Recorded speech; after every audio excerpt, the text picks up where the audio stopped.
YouTube, welcome to Geek Shh. Today we're going to take a look at Android head units, which is sometimes referred to as cheap Chinese head units for your car audio needs. These head units have gotten pretty popular over the past few years. So more and more people are finding themselves replacing their stock radios with these in not only the older cars, but in the newer cars as well. Now, the unit I have is number 2 of 3 units that I ordered and have been using for the past few months. Now, although this specific unit was put in a 7th gen Honda Accord, this video will serve as a guide for all cars due to variants of the same head unit being made to fit in all cars on the market, both old and new. Now, in this video, I will discuss what you should be going for in terms of specs of the unit you decide to purchase, whether it's the RAM, aka memory, the ROM, aka storage, 4G LTE, 5G Wi-Fi, GPS, or even CPU cores. I also will give you an overview of Apple Carplay, my thoughts on using the AC control, and also a few apps that I think you should consider using. I'll also talk about the music quality while making some suggestions that I think will make your experience with these Android head units even better. But most importantly, I will address the elephant in the room, which is, are these Chinese head units fake?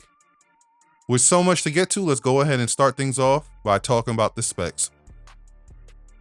All right, so first thing first, we're going to talk about RAM. Now, obviously, RAM is anytime you open up an application, you're going to be utilizing RAM. So the more RAM you need, the more applications you like to have open, the more RAM you're essentially going to end up needing. So let's go in and see how much RAM I have. Now, personally, what I think, as you can see, I have 6 gigs of RAM. Now, personally, what I think is the minimum amount of RAM you should go with is 4 gigs. I think that's the sweet spot, because if you go with 1 gig of RAM or 2 gigs of RAM, you might have too many applications open up. And the last thing you ever want to do is to have to close an application just so you can open up another one, particularly while you're driving somewhere. Who has time for that? So I think you should always look for at least 4 gigs of RAM. All right, now let's talk about ROM, aka storage. As you can see right here, I have 128 gigs of storage. Now, the reason why I needed 128 gigs is because I realized I wasn't going to be able to stream all my music on Plex or Plex Amp or whatever, those type of situations. So I said I'm going to move my entire music library, which consists of about 40 to 50 gigs of music, MP3s, and I said I'm going to put it on the internal storage of the unit rather than have it on like a SD card or whatever. So 128 gigs worked out for me perfectly because of that situation. Now, if you're someone that want to, put movies and television shows on your internal storage, then you might want to go with a 256 gig unit rather than 128. Now, if you're someone that's just going to have applications on here alone, then you might want to go with a 32 gig unit or a 64 gig. And once again, I think 64 gigs of storage is the sweet spot. Now, there is a correlation between the storage, aka the ROM, and the RAM. You can't get, 6 gigs of RAM with 32 gigs of storage. That's not how it works. But you can get 4 gigs of RAM with 64 gigs of storage. So I think that's the sweet spot once again. Now, you do have an option of getting 4G LTE, which basically will allow you to put a SIM card connected to your screen, which will essentially make this a cell phone as well. Now, here's the reason why I don't think you should necessarily deal with that. The mic on these cheap Android head units are terrible. Anytime you talk to anyone, they're going to say you sound like you're far away. So I personally wouldn't even bother with that. Now, 5G Wi-Fi. Now, my unit does not have 5G Wi-Fi. And I'm going to tell you something. The speed on this that you're going to get, it don't matter if you're connected to a Wi-Fi or not. When you don't have that 5G Wi-Fi antenna, you're going to get terrible speeds. So I could connect to my home's, Wi-Fi, and I'm only going to get 4 megabits down, 4 megabits up. You're never going to get no crazy speed. But if I pull out my cell phone and connect to it right in front of this unit, I'm going to get 400 gigs megabits up and 400 megabits down. So it is terrible if you do not have that 5G Wi-Fi antenna. So if you're someone that's going to be doing a lot of streaming, particularly from a Wi-Fi or even connected to your hotspot on your cell phone, you might want to get the 5G Wi-Fi version. So let's talk about GPS. Personally, I think the GPS, this comes with a GPS antenna, but personally, I think it's terrible because you can't utilize it while it's offline. You have to be connected to the hotspot to utilize it. So I already told you the hotspot is terrible. So anytime I want to use GPS, when I want to use Google Maps or whatever, I use Apple Carplay to do that. So I don't really care about the GPS, but at the end of the day, you need it in there. You're just not going to be able to use it offline. Now let's talk about CPU cores. Now, on this unit, if you go into the settings, if this unit, you go into the settings and go down to about car device, you will see that it say AArch 64. Now, if you Google AArch 64, that's an 8-core processor. This is advertised as an 8-core processor. But when you go into one of these apps that I downloaded, like CPU-Z, this shows you the real specs of the unit. So this is a quote-unquote fake unit. So this is a 4-core processor. This is the ARM Cortex-A53. It's a 4-core processor at the end of the day. Now, like I told y'all, this is unit 2 of 3 units that I had. The third unit I had was actually 8 cores. And I say all that to say, I can tell the difference between 4 cores and 8 cores. It feels different. Is it worth paying way more for it? No. You don't need 8 cores for this. 4 cores is all you really need for this. That's why a lot of these third-party sellers will basically lie to you, because they know no one's going to really no one's going to be able to tell the difference unless you use an 8-core version. I just happen to use the 8-core version, and trust me, it was way smoother, but this is smooth enough. So don't even trip about that. 4 cores is more than enough. That leads into our next topic. Are these units, these cheap Chinese head units, fake? As you can see, it is, because they advertised 8 cores, but they only gave me 4 cores. Now, the way you can tell that is when you go into the Google Play Store, the most popular app that people check their specs with is called Fake Device. That's the most popular one, and they tend to stop people from being able to access that device. Like if I download it, I would never be able to open it. It will close automatically. That's how you can tell when you basically have a fake device. Now, you also could use CPU-Z and dev check. Now, philosophers say, every problem is an opportunity in disguise. And that stands correct when it comes to this. So what I end up doing was reaching out to the person that sold it to me, the third-party seller on Amazon. And they basically blamed it on Amazon, saying, Amazon did it. They sent you the wrong one, blase, blase, blase.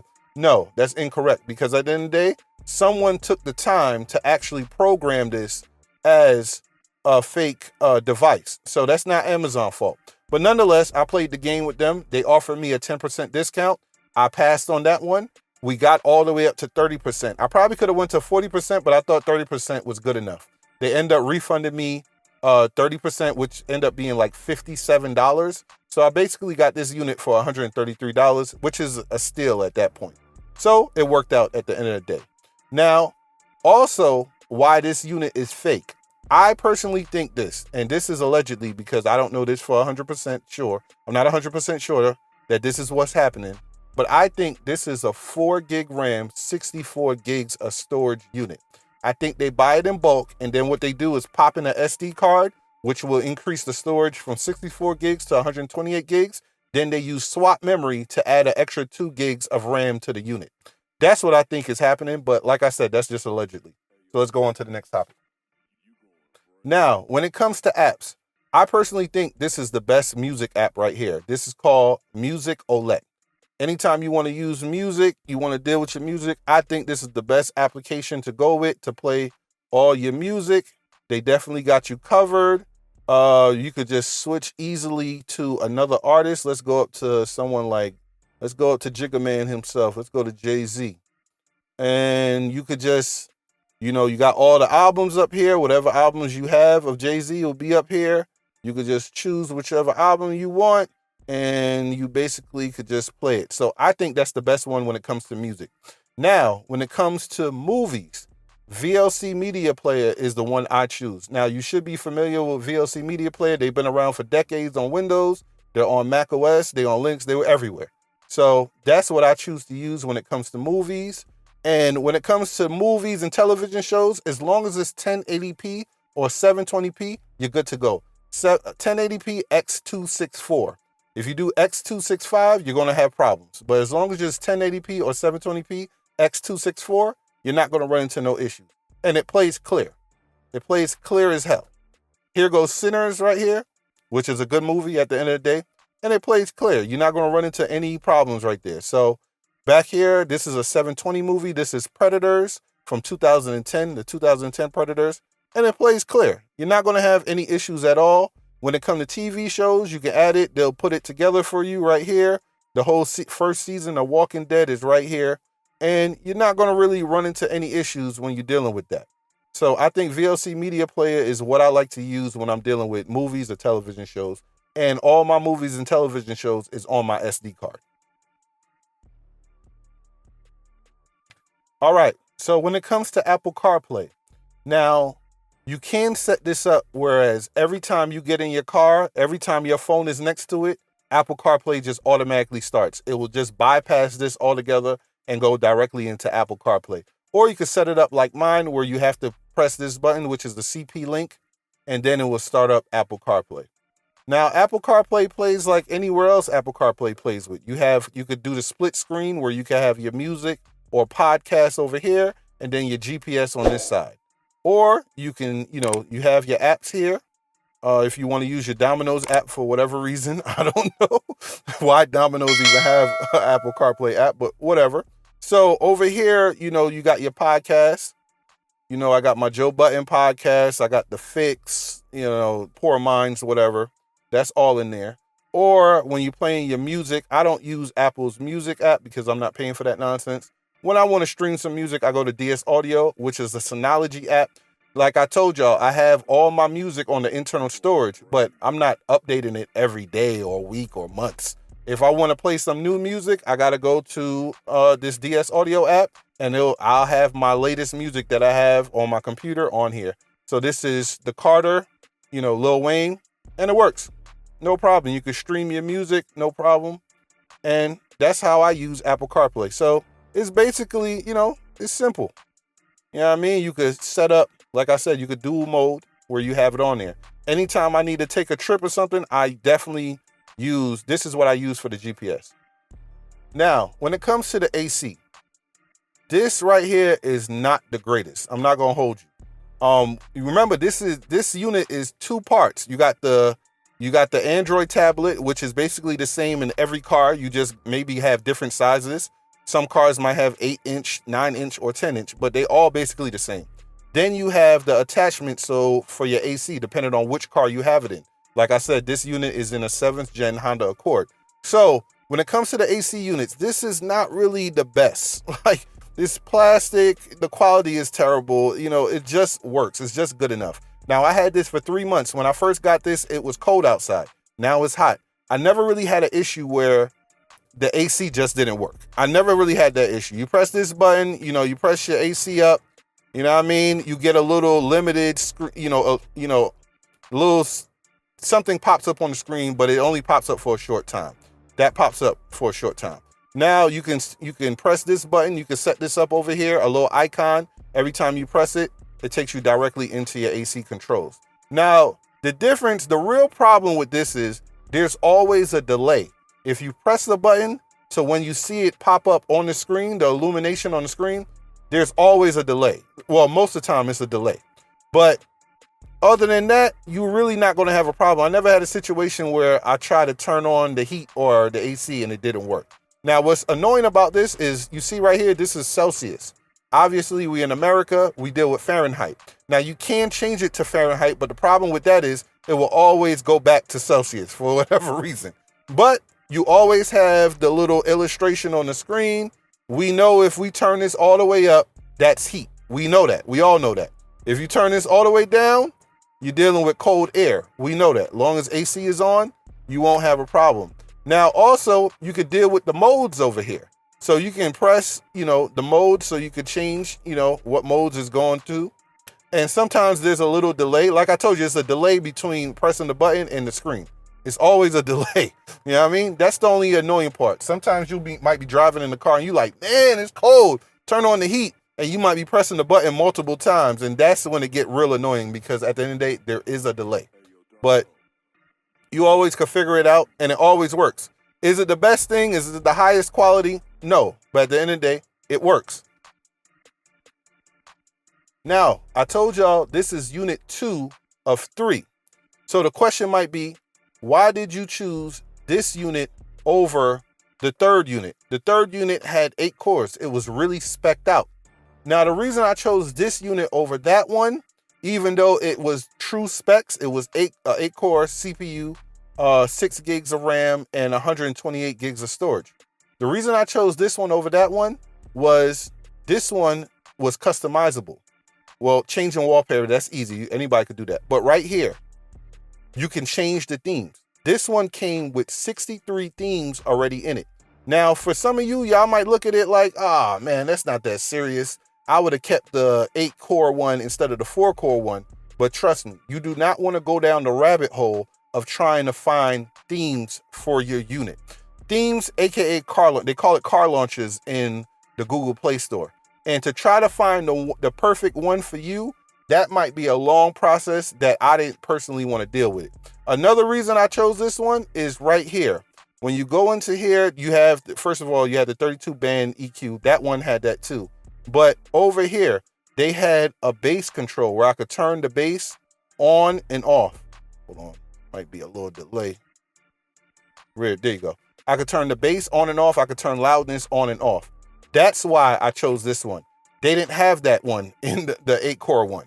So that's very important for me because I have a system in my car. I'll play some music for y'all in a second. So that was important. And also one more thing over here that was important, steering wheel key. Now this is probably an app I could have downloaded in the Google Play Store, but this one was perfect because this one has not only the short press, but a long press. So if you have 5 controller buttons on your steering wheel, this will turn those 5 into 10 because you got the short press, then the long press. That other one that was spec'd out didn't have that. And that's why I chose to keep this one and send back that one back to China through AliExpress because they didn't have those features. And I don't want to deal with trying to figure that out. Now, let's go to music. Let me play y'all some music at the end of the day. So I'm going to try to find some copyright-free music. Here go a track right here that I have here for you guys. Let me go all the way back to the start. Right here. Y'all can hear the system in the car. All right, well, okay then. Hey, it a record, it a tape, the buckshot, level them bigger than a grape. No use and nobody now fuck on the Gaza. But Huntsman brother never straight. What am I trying for you? Tarnish me name me rise the rifle them with varnish. I'm bust one in them head that make them varnish. Create carnage, to damage them can't manage. Them never want show they got no armage. So what am I do? Tarnish me name me rise the rifle them with varnish. Bust one in them head that make them varnish. Create carnage, to damage them can't manage. Brain a go fly like partridge. Hey, little body, big head, quagmire. Say you want finger the girl them pussy like a vampire. Some fire, addy and not daddy in my flat. I tell man fi eat the correct flag. So at the end of the day, the system be doing its thing. I'm not gonna hold you. Let me turn on the bass for y'all. Like you got a 32 band EQ, and that thing really took my system up a notch. But like I told y'all, the bass button is very important to me. Let's go ahead and play that music again. Let me pull back up VLC. All right, start it from the beginning. Let's go. Crucial. Now this is with the bass. Factually. All right, well, okay then. Hey, it a record, it it a tape. The buckshot pebble them bigger than a grape. No use and no body now fuck pan the Gaza.